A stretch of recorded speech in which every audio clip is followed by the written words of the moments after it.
l'impossibilité de réformer le système de la nomenclatura. Et on trouve chez nous des gens à qui cela semble réactionnaire parce qu'ils découvrent comment ces résistances traitent en fait l'ordre socialiste exactement comme la gauche française traite le capitalisme, c'est-à-dire comme un système intrinsèquement mauvais qui ne peut être transformé, à l'intérieur duquel cependant il convient d'arracher de quoi rester digne, de quoi garder un avenir. En Pologne, ces efforts s'inscrivent remarquablement dans la durée et nous renvoient à un passé très lointain des luttes des mouvements ouvriers. La bataille pour Solidarność nous ramène pratiquement à un siècle en arrière, à la lente résurgence des organisations ouvrières au lendemain des massacres de la Commune. Et nous voici devant une équation historique intolérable. Voici une équation entre le communisme de l'Est et l'ordre moral que nous avons connu au lendemain de la défaite de 1870, au lendemain de l'écrasement de la Commune. On en a la preuve d'ailleurs par la répression sans faille, pas seulement en Pologne mais dans tous les pays de l'Est, contre toute tentative d'édification de syndicats que nous appelons trop facilement libres, parce qu'il s'agit tout simplement de syndicats véritables. Alors il est curieux à ce moment de reprendre la prédiction de Marx, avant que tout ceci n'arrive. Jusqu'à présent, écrivait-il, toutes les révolutions ont toujours laissé intact le mode des activités. Il s'y agissait seulement d'une répartition nouvelle du travail entre d'autres personnes. En revanche, la révolution communiste, se dressant contre le mode traditionnel des activités, se débarrassera du travail, abolira la domination de toutes les classes en abolissant les classes elles-mêmes. Cette révolution étant l'œuvre de la classe qui, dans la société, n'a plus rang de classe et n'est plus reconnue comme telle, dès maintenant, elle marque la dissolution de toutes les classes, de toutes les nationalités au sein de la société présente. C'était il y a environ un siècle et quart. Il est sans importance que cette révolution ne soit aucunement réalisée là où on s'est targué de l'appliquer. En revanche, elle a bien créé, là où elle règne, une classe qui dans la société n'a plus rang de classe et n'est plus reconnue comme telle. Mais cette classe, c'est tout simplement l'ensemble de la société hors de la nomenclatura. Et c'est cet état zéro de la société, non reconnu, non représenté nulle part, sans aucun moyen d'expression, que tente d'incarner aussi bien la Charte 77 que Solidarność. Les dissidents de l'Est nous contraignent ainsi à passer de l'autre côté du miroir, de notre miroir, de la logique des Lumières pour la France. Et dans le refus français de penser le totalitarisme, il y a bien et bien le poids de cette idéologie qui a été fondatrice de notre Troisième République, mais aussi de la Quatrième, de la Cinquième. Ces résistants de l'Est ne peuvent évidemment, par leur seul dévoilement, briser l'aveuglement moral que nous leur opposons. Mais ce qu'on ne leur pardonne pas, c'est qu'ils le mettent à mal. C'est qu'ils identifient, eux, le marxisme à l'effondrement des Lumières au XXe siècle, qu'ils l'identifient au despotisme intelligent du KGB. Le marxisme, devenu dans les universités de l'Est l'examen d'instruction civique de l'ordre moral. Et le plus grave, c'est que nous ne pouvons pas nous arranger avec ces dissidents en les exilant une autre fois, en disant qu'ils ont des comptes à régler avec l'Union soviétique et les démocraties populaires, comme la génération des Russes blancs ou la première génération, les premiers exilés de 1947-1948. Ce sont en fait les meilleurs cerveaux fabriqués par les régimes socialistes, et la force de leur message vient exactement de cela.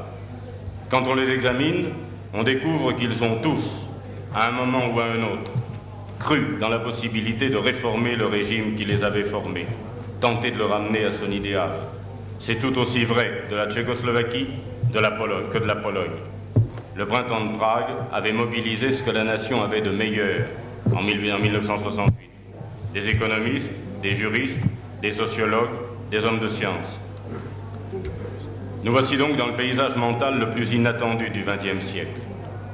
Celui où il contredit le plus violemment l'héritage du XIXe siècle tel que nous le gérons en France.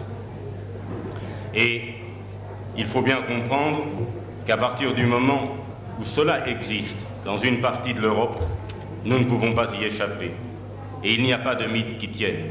Il n'y a pas plus notre mythe de 1789 que le mythe de Stalingrad, comme on le sait par un des plus beaux livres d'un des dissidents. Je pense à Vie et Destin de Grossman. Vie et Destin, qui a succédé au livre du premier dissident comme tel. Je veux parler de Dr Jivago de Boris Pasternak.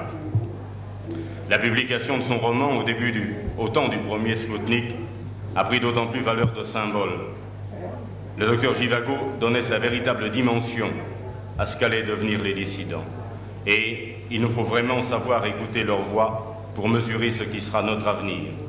Si nous voulons que l'aventure européenne de l'esprit, l'investissement spécifique de l'Europe dans l'aventure du devenir de l'homme garde un sens, il faut absolument que nous sachions anéantir le rideau de fer qui découpe injustement l'Europe culturelle. Paris ou Venise ne peuvent vivre sans Prague, sans Varsovie, mais aussi sans Moscou. C'est une Europe qui va au-delà de la Mitteleuropa, qui était l'Europe de 1914, d'avant 1914, une Europe où les communications intellectuelles ne s'arrêtaient nulle part, où il était normal que tout aille du nord au sud, du centre à toutes les périphéries de l'Europe. Et dans un monde où la création culturelle est désormais conçue comme planétaire, il est clair que cette Europe-là est nécessaire à notre authenticité, qu'elle est nécessaire aussi à notre simple identité.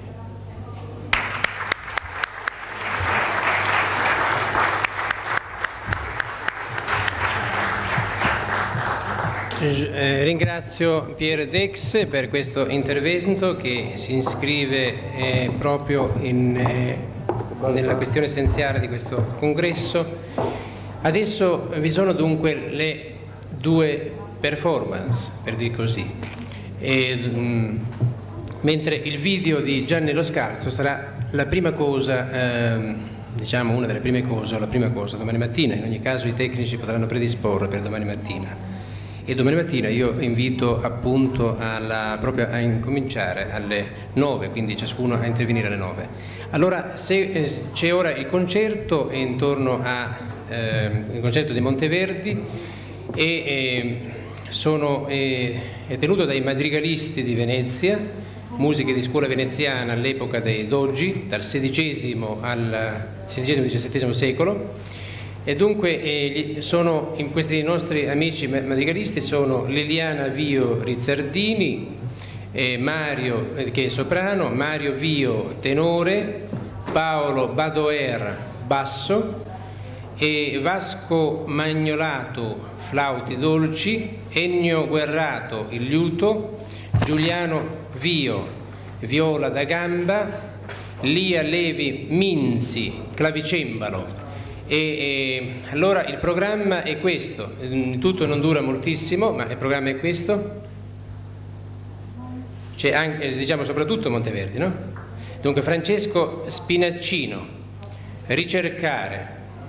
Voi avete questo programma, suppongo, distribuito nella sala, quindi potete leggerlo, e il concerto seguirà esattamente questo programma, così come è indicato. Quindi c'è prima Francesco Spinaccino, poi Diego Ortiz, poi Claudio Monteverdi e Giovanni Legrenzi, Claudio Monteverdi, Giorgio Mainero e poi in ultimo due brani Claudio Monteverdi. L'ultimo brano appunto è Damigella tutta bella.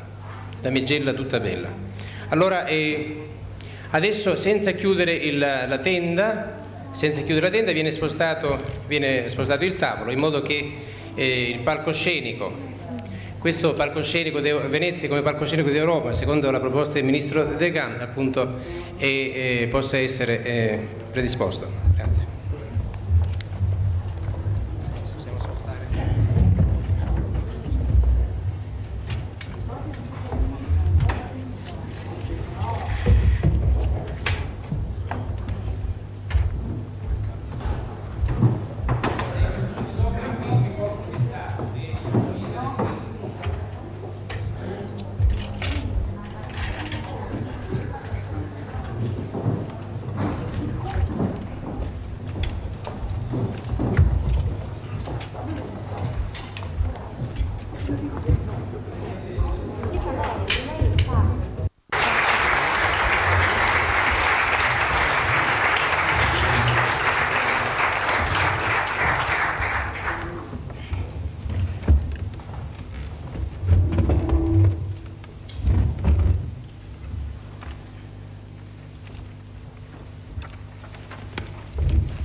forse Yoshida è qui, non so se può venire al tavolo.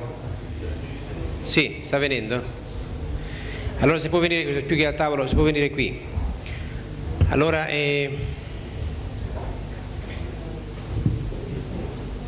dov'è Yoshida?